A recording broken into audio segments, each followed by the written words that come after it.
রাধে রাধে বন্ধুরা, অমৃত কথা বাংলা চ্যানেলের নতুন পর্বে আপনাদের সকলকে স্বাগত জানাচ্ছি। মা লক্ষ্মী দেবীর অশেষ কৃপা পেতে অবশ্যই কমেন্ট বক্সে লিখুন জয় মা লক্ষ্মী। এই পর্বের বিষয় হলো 2025 সালে 1432 বঙ্গাব্দের আষাঢ় মাসের অমাবস্যার পূর্ণাঙ্গ সময়সূচি। অমাবস্যা তিথি কখন লাগবে, কখন ছাড়বে, অমাবস্যা নিশি ও ব্রত কবে পালন করা হবে, অমাবস্যার দিন গঙ্গা স্নানের বিশেষ সময়। আষাঢ় মাসের অমাবস্যার দিন চাল দিয়ে এই সহজ কাজের মাধ্যমে অর্থ সংকট আপনাদের দূরে যাবে। কি করতে হবে চাল দিয়ে জানবো এই ভিডিও থেকে।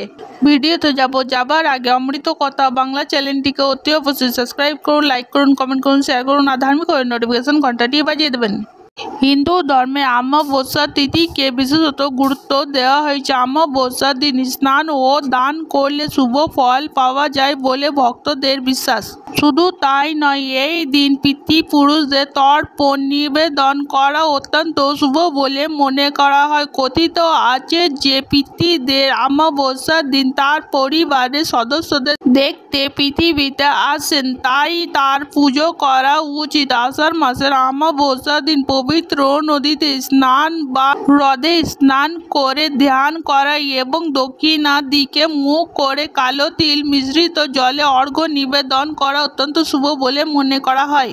আপনি যদি পিতৃদোষে ভুগে থাকেন তাহলে আষাঢ় মাসের অমাবস্যার দিন পিতৃপুরুষদের তর্পণ নিবেদন করতে পারেন।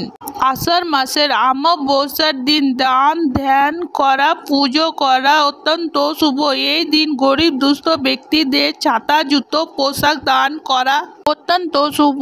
নীল বা কালো রঙের পোশাক দান করতে পারলে খুবই ভালো। আষাঢ় মাসের অমাবস্যার দিন গরু, কাক, কুকুর, পাখিকে ভোজন অবশ্যই করান বা ভোজন করানোর ব্যবস্থা করে দিন। যদি আপনি অর্থ সংক্রান্ত সমস্যায় ভুগে থাকেন তাহলে অমাবস্যার দিন একটি কর্পূরের ঢেলা নিতে হবে। সেই ঢেলাটিকে লাল সুতো দিয়ে বেঁধে জলে প্রবাহিত করে দিতে হবে।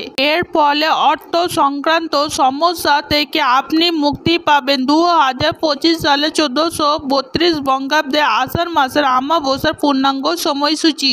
অমাবস্যা তিথি শুরু হবে 24শে জুন 2025 বাংলা 9 আষাঢ় 1432 মঙ্গলবার সন্ধ্যা 6টা 27 মিনিটের পর থেকে।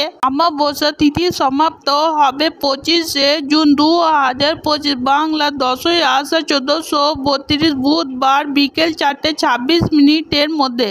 2025 সালে আষাঢ় মাসের অমাবস্যা নিশি পালন করা হবে 24শে জুন 2025 বাংলা 9 আষাঢ় 1432 মঙ্গলবার সন্ধ্যা 6টা 27 মিনিটের পর।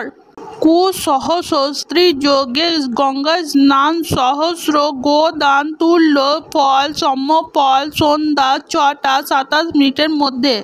পূর্ণতরা গঙ্গা স্নান অমাবস্যার ব্রত উপবাস পালন করা হবে 25শে জুন 2025 বাংলা 10ই আষাঢ় 1432 বুধবার। ধন সম্পদের দেবী লক্ষ্মীর আশীর্বাদ পেতে মানুষ বিভিন্ন উপায় মেনে চলে। এই উপায়গুলির মধ্যে চালের প্রতিকার খুবই কার্যকারী। পুজোতেও চাল ব্যবহার করা হয় অত্যন্ত শুভ বলে মনে করা হয়। জ্যোতিষশাস্ত্র অনুসারে জীবনের অনেক সময় গ্রহের বাধার কারণে অর্থ সংক্রান্ত সমস্যার সম্মুখীন হতে হয়। এই অবস্থায় সব সমস্যা থেকে মুক্তি পেতে চালের উপর ভিত্তি করে কিছু প্রতিকার করলে গ্রহকে শক্তিশালী করা যেতে পারে। চালের এই টোটকাগুলি হাত ধরে অর্থ লাভের সম্ভাবনা তৈরি হতে শুরু করে। কি করতে হবে অমাবস্যার দিন? আষাঢ় মাসের অমাবস্যার নিশি পালনের দিন আপনাকে এই উপায়টি করতে হবে। আষাঢ় মাসের অমাবস্যার নিশি পালনের দিন সন্ধ্যার সময় স্নান সেরে শুদ্ধ বস্ত্র পরে মা লক্ষ্মীকে পুজো করতে হবে। এই দিন মাকে সন্ধ্যার সময় জবা ফুলের মালা অর্পণ করতে হবে। মাকে লাল চন্দন, বেল পাতা ও জবা ফুল দিয়ে পুষ্পাঞ্জলি অর্পণ করতে হবে। মায়ের সামনে ঘিয়ের একটি প্রদীপ জ্বালাতে হবে এবং মাকে বাতাস আর ভোগ অর্পণ করতে হবে। এরপর একটি লাল কাপড় নিতে হবে, সেই কাপড়ের মধ্যে 21টি চালের দানা রাখতে হবে। 21টি চালের দানা ভাঙা হলে হবে না, গোটা গোটা 21টি চালের দানা ওই লাল কাপড়ের মধ্যে রাখতে হবে। ওই কাপড় সমেত এই চালটি মায়ের পায়ে অর্পণ করতে হবে। ওম শ্রীং শ্রীং নমঃ, ওম শ্রীং শ্রীং নমঃ এই মন্ত্রটি 108 বার জপ করতে হবে। জপ সম্পূর্ণ হলে মাকে বিধিবদ্ধ আরতি করতে হবে। এরপর যে চালটি অর্পণ করেছেন সেই চালটিকে একটি পুঁটুলি তৈরি করতে হবে। সেই পুঁটুলিটিকে আপনার মানি ব্যাগে বা পার্সে রেখে দিতে হবে। অমাবস্যার দিন সন্ধ্যার সময় মনে করা হয় এই উপায়টি করার মাধ্যমে ব্যক্তি হঠাৎ আর্থিক লাভ করতে পারে। আজকের পর্ব এখানেই সমাপ্ত হলো। অমৃত কথা বাংলা চ্যানেলের সঙ্গে থাকার জন্য আপনাদের অনেক অনেক ধন্যবাদ। রাধে রাধে।